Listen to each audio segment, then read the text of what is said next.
Hi everyone! So for today's video, kay mag-declutter ko aning ako ang basket. O, diba? Wala ko kabaloon sa sulod ani ako ang basket, no?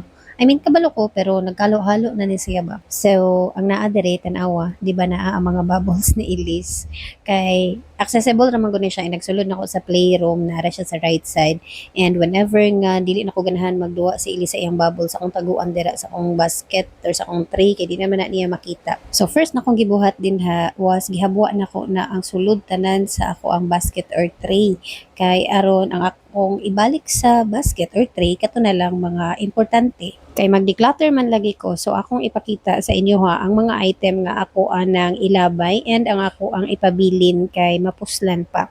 First on the list is kaning ako ang notebook nga murag pag 2023 pag yun ni kato paning naa pa mi puyo sa ilang ka Harvey. Naa diri nakasulat ang amo ang budget, ang amo ang expenses, and naa po dira ang ako ang to-do list. Unya kay wala naman na siya gamit sa ako na siyang ilabay. Next item is kaning newborn screening result ni Elias, and naa po diri ang iyahang hearing test result. So kay magamit pa man na siya sa ngadto-ngadto, so ako na siyang i-save kauban sa newborn screening result pod ni Elise. And next on the list was kaning handbook or manual, handbook pa ni manual, basta mauna na siya sa previous school ni Elise na pagani dira ang iyahang mga worksheets. And then kaning ako ang prenatal booklet, wala pa ko kabalo kung ako ba ni siyang ilabay or dili kay basin maburos pa di ay ko sunod no, so akong tan-awon dira unsa to ako ang mga gipang take nga vitamins sa una. And ganahan pa sa ko magtanaw-tanaw aning ultrasound pictures ni Elias. Napagani din ha katong pagkaibalo na mo nga baby boy di ay si Elias. Naapasa dira katong permero gyud nga ultrasound or TVS nga gi-perform sa ako katong pagkaibalo na ko nga buros di ay ko. So ako lang ni siyang taguan usa, and then I'll decide later kung ako na ba ni siyang ilabay or unsa ba kaha. Unya ambot kung anong ako paning gi-keep ang manual o warranty card sa mo ang plancha nga wala naman ni nako gamita. Dayon kaning baby book ni Elias, i-keep pag yun ni nako kay gamit gyud kaayo ni siya every time magpa-check up mi dito sa ilahang pedya. And also kanipod iyahang booklet pod sa immunization niya sa health center. I-keep gihapon na nako. Onya kaning ako ang notebook nga murag from 2023, 2022 ba ni siya nga gilistahan pa nako sa mga transaction sa GCash sa una buhi pa. Ako na nang i-let go. Dayon kaning ako ang breast pump, magamit pa ni siya, so i-keep lang sa na. Ako ang inhaler, ang sumpay sa akong kinabuhi. And then this wooden comb was a gift or Christmas gift from my youngest sister. Nindot ra ba daw ni nga comb or nga sudlay kay makawala siya og mga labad-labad sa ulo kung imuha siyang isudlay, like kung stress kay ka, so mo na siya gamiton. Now another thing is kaning ako ang mga beauty products or mga gamit-gamit mga pang beauty or pang personal hygiene, ako sad na siyang ipabilin. Dayon kaning ako ang headset. Actually, bag-o na ni siya nga Bluetooth headset. Kay kanang isa, kanang round, naguba na siya pero wala na ko nalabay ba. Nagpaabot pa ko nga makapalit ko og bago ay ilabay.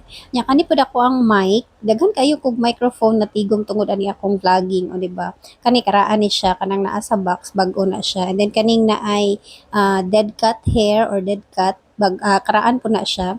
So ipabilin sana nako and mangita kung kinsay akong hatagan ana.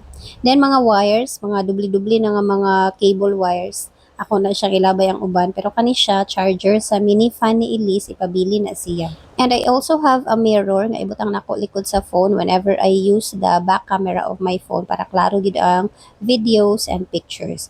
And then reseta from July, ilabay na siya, and resibo sa mo ang groceries pag August na agi hapon. So need na siya ilabay kay unsa pa may gamitan na. Gawas kong mahimo ng kwarta kaya ako nang ikip. Tapos napud ko dire mga sentimental items pareha aning tag, name tag namo sa hospital pagpanganak nako ni Elias.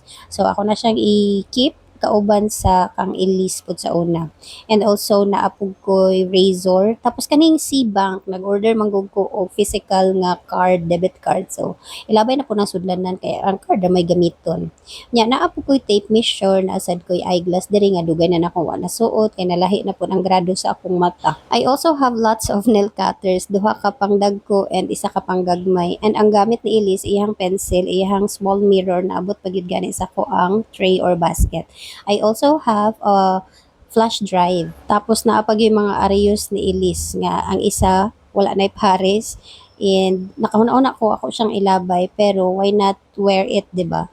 Kay naamang ko ikaduha nga tupok sa ako ang right nga ear. So ako na siyang ibutang kanang gamay nga arayos ni Ilis and katong round nga arayos niya, ako po itong gamiton. I have this mindset nga mag-keep og mga items nga tanaw na ko magamit pa. Unya, in the long run, makarealize ko nga dili na di ay parihaan ang Happy Christening banner ni Elias o. Ang kang Elias sa una na apagihapon, wala na ko gilabay. Unya, kaning kang Elias, murag dili gyapon ni na ko ilabay kay una-una manggugo sa una nga what if mga anak pa kong balik. Unya, I thought babae. Unya, karon kay lalaki man. So, nagpalit og bag-o. Then, kaning kang Elias, nana ko'y panglaki o pangbae. Anak kong mga anak pa kong balik. Anyway, so ari na ta sa pagbalik sa mga magamit pa nga mga butang kay gilabay na to na akong mga wa may gamit. So first na kong gibutang is katong mga notebooks, mga baby book ug unsa na pa sa pag ito, vaccine nga book ni Elias ako pong gibutang dira.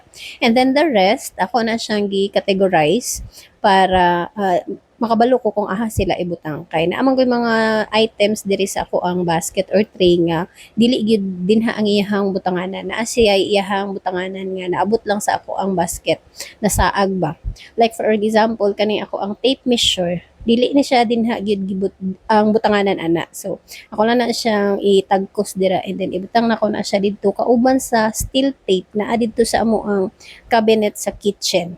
Tapos ang akong eyeglass, ang comb, ang ako ang mga microphone, dira na nako ibutang kay kani man gud siya nga basket. Naa din ha ang ako ang mga gamit sa pag-vlog gani. Basta mga personal items na ako. Kani po ako ang phone holder. So iipon na po gihapon ako na siya din ha sa ako ang mga microphone as well ng kanang back mirror sa ako ang phone. And then kanang wire or charger sa mini fan ni Elise diha lang sa ana as well as my Bluetooth headset. Nya kaning ako ang mga kuan kaning mga cosmetics or pang hygiene ibutang lang po nako na siya sa katong isa ka basket nako nga humanan ako declutter and then ako ang breast pump ako po na siyang ibalik sa butanganan kauban sa mga pump parts nako. So arita magsugod sa ako ang breast pump adto na siya didto iipon sa mga pump part or sa mga baby bottle kay syempre dili man na siya daily nako nga ginagamit. Unya kani po nako ang sentimental item adto po na siya kauban sa name tag po pagpanganak nako ni Elise. And kanang akong wallet ug akong inhaler adto na sa ako ang bag tapos ang pencil ni Elise adto sa iyang bag po syempre of course. Ngano jud kaha no nga sayo na man gid ta ibutang sa butanganan ang mga butang mga gamit but we choose to put it somewhere nga komportable ta or like dali ras para sa ato ba. Like kanang dali ra siya ibutang diha bisag dili iyang butanganan kaysa sa ibutang dito sa iyang butanganan good nga mo walk pa ka og pila pa ka steps but doon ra gyud unta bitaw kay gamay ra among balay kanilang yung katapulan. Oh, kana siya. Modyo na siya word. Ang katapulan lang gyud mo uli sa butanganan. Most of the time iuli na ako sa butanganan pero usahay dili gyud pod. So, nakuha ko na gyud ang kakatag kagubot sa ko ang basket and that's it for this video. Thank you so much for watching. Hopefully next time na po tayo mag-declutter. Mag-video ko and then I'll do voice over whenever I can.